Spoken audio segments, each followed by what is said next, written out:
Hi guys, it's Rick Shiels down here at Quest Golf Academy here at Prairie Sports Village. I've got my hands to test the new Cleveland Launcher CBX irons. I've got the 8, the 6 and the pitching wedge to test using quad, using Pro V1s.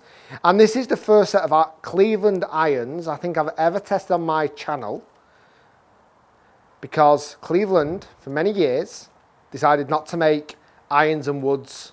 They were sticking solely just to wedges, but that's changed. We now see a set of Cleveland irons. And I'm excited because I was a big fan of Cleveland irons in the past. We see 2 sets of Cleveland irons. We've got these are the CBX, and there is also a high launch set as well, which are almost like hybrids. I've just not got enough clubs to test those yet, but coming soon, I'll get those done. So Cleveland specialise in wedges. They are the wedge gods. And they decided to use a lot of the technology that you have in wedges into a full set of irons. If you're not fully aware, Srixon and Cleveland are the same company. So I feel the Cleveland set that are coming out is a replacement potentially for maybe the lower end Srixon lineup. Because the Srixon irons, even though I've never had a chance to test them properly, they're doing really, really well. And I think these are replacing the lesser well-known Srixon irons that they also tried to bring out. I think the Cleveland irons are almost going to replace those. So let's give these a test. They actually look really smart. The technology behind it, they've used a V sole on the bottom, and that's helping with turf interaction in and out of the ground. We see a cavity back going around, but then a cut out through the bottom where they've lowered the centre of gravity as far down to the base as they possibly can. We see the grooves, the same groove technology as we see in a wedge. In the RTX 3.0 wedge, this is the same groove technology. So the grooves look superb. They kind of look very, very grippy. What I also really like, and this is a huge function for me, I'm a big fan of this, they've not only got the number of the bottom of the golf club on the bottom, they also accompany that with the loft. First off, it makes my job a million times easier because I don't have to do a load of research to find out the lofts, but they've got the number and the loft. So this is an 8 iron. The loft of an 8 iron for this is 34 degrees, which is a couple of degrees strong, typically. So let's give this a hit. I've also got the 6 and the pitching wedge to hit. I'm excited to hit this because, like I said, I've not hit a Srixon iron for ages. It looks really smart. It looks really simple. Looks like there's a lot of grooves. I don't know if that's just because in between the grooves, there's grooves in between grooves, just as you would get almost on a wedge. And they're offering, you're going to get a lot of spin from different lie variations, different surfaces. Let's give this 8 iron a hit. That has come out high. I don't know if I'm going to reach that flag actually. That flag ambitiously far away, but actually came out quite nice. Very high actually. Good hit. I'm interested to see the spin numbers there. Because typically with an 8 iron, you want a roughly about 8,000 RPM spin. It didn't quite offer the spin. That's only 6,200 spin.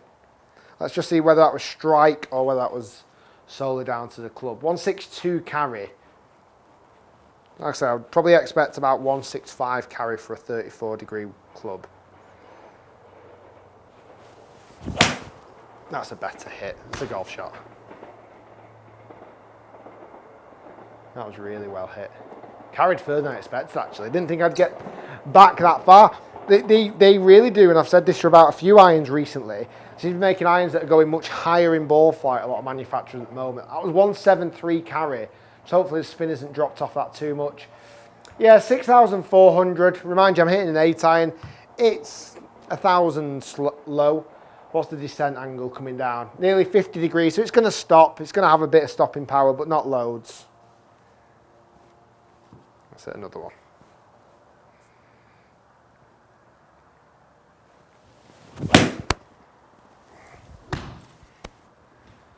Bit in the toe that time. I didn't strike that as well as the first 2. I found the green still, but I didn't hit it as well. It was definitely more toe side of centre, a little bit drawy on that. Tremendous height.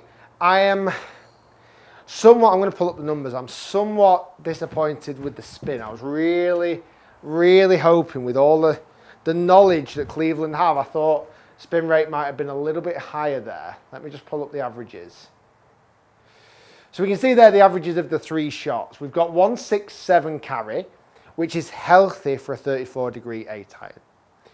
The spin rate here is this column, all very super consistent, but all 6,300 pretty much on the nose. So a little bit low. I really did hope for slightly more spin characteristics there.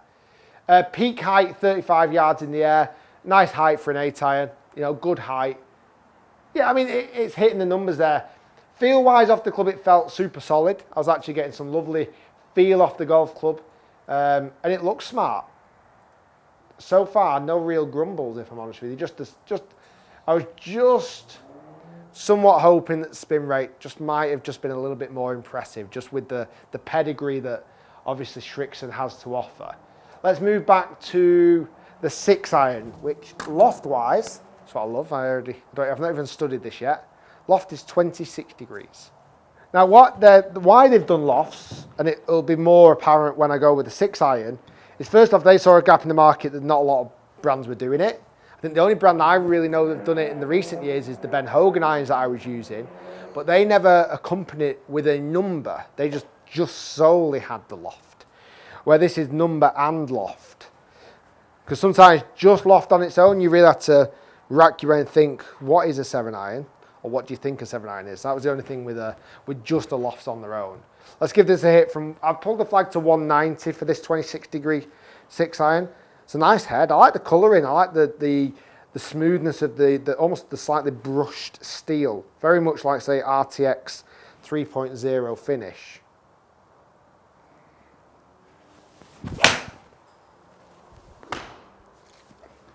There's a fraction left on the ball flight there, and that's gone a long way. Ooh, okay. I don't know whether I've just pulled that long, or whether that's actually just gone long. Too long, if I'm honest. I think that's more pulled long than anything else. Came out it started left and kind of get going left on me there. 4,000 spins, not loads and loads of spin. I'm not going to get obsessed with it because I just don't, now that I know they're not going to spin loads, I kind of presume that's going to be the case. That's hit. It's high. It's a good flight. First ever hole-in-one. Oh, not far off. Not far off. That was more like the shot. I think the first one just went long because I pulled it more than anything. That carried probably 190, yeah, 189 on the nose. Exactly kind of where I'd see this 26. I say 26? Yep. That's the best thing about these clubs. If you forget, you just turn it over. Just check. I'd love to know your thoughts down below. What do you think about lofts on golf clubs? Do you like seeing them on the clubs or prefer without? Let me know in the comments below. Let's go one more with the 6. That is on it. It's too long, actually. Okay, now I don't know why that one went long. The first one, yeah, I pulled it. That one, I absolutely murdered it. It just came out solid. That was 201 yards 6 iron. That's long. Probably the best spin numbers out of all of them, to be fair. So we look at the average there for the 3. The first one carried 200, but I went a long way left. I'm kind of saying that's more because of the left it went long. Second one was the true shot, 189 carry with 4,500 spin. And the last one that went absolutely over the flag, the ball speed jumps up tremendously hot. Too hot, if I'm honest. That's come out really fast. Spin rate was nearer to 5,000, but for me it's carrying 11 yards longer. Now, I would never want an iron that does that. I would never want an iron that would carry 11, 12 yards longer unexpectedly. But if you're into hitting your irons long, these might be right up your street. Let's go to pitching wedge next. So picking up the wedge, we have 44 degrees of loft. Now this is where putting the loft on the bottom of the golf club really does sit into Shrixon's kind of mantra. Obviously they want to bring wedges into this. They want to, if you're going to go Cleveland irons, they're going to expect you to go probably Cleveland wedges. And what they're starting to see is the gap between pitching wedge and next wedge to be too big. And I would 100% agree with that. There's so many times I've seen a student come in with a pitching wedge and their next wedge is like a 56 degree and they struggle with a 20-yard shot from 100 yards. There's a gap of 20 yards inside 100 yards, and it's completely understandable. So putting the 44 degrees on the wedge makes perfect sense to me, because then you can go, well, what does my next gap wedge need to be?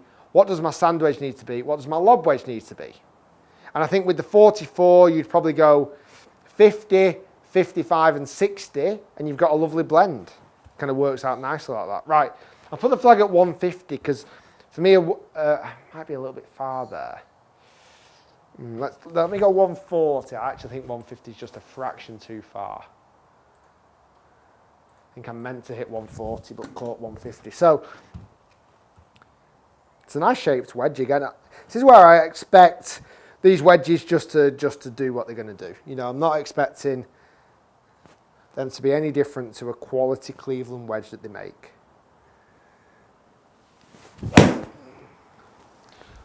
Kind of almost reminds me of that forgiving Cleveland wedge they make as well.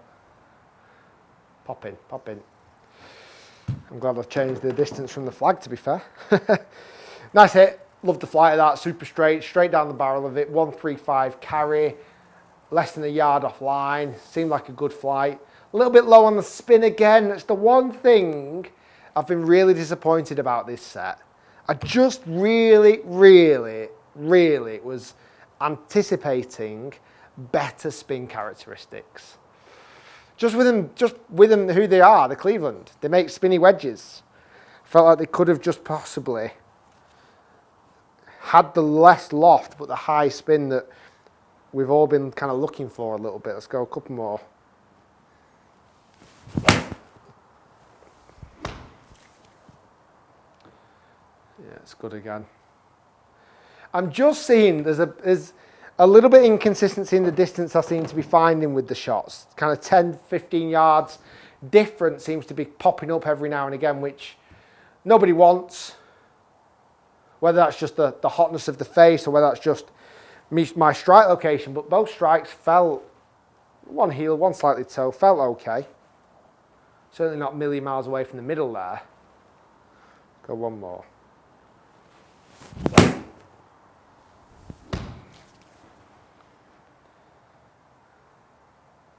Similar to the second shot. Near that 140 carry. Nice shots. I'm just seeing a little bit too big a gap between the gapping there when I'm hitting just 3 shots from wedges. I'm seeing 4, 5, 6, 7 yards appearing, which is a little bit too much. The average spin I'm getting there from the wedge is 8,000 on a 44 degree wedge. It's the one area I really felt like Cleveland could have shone.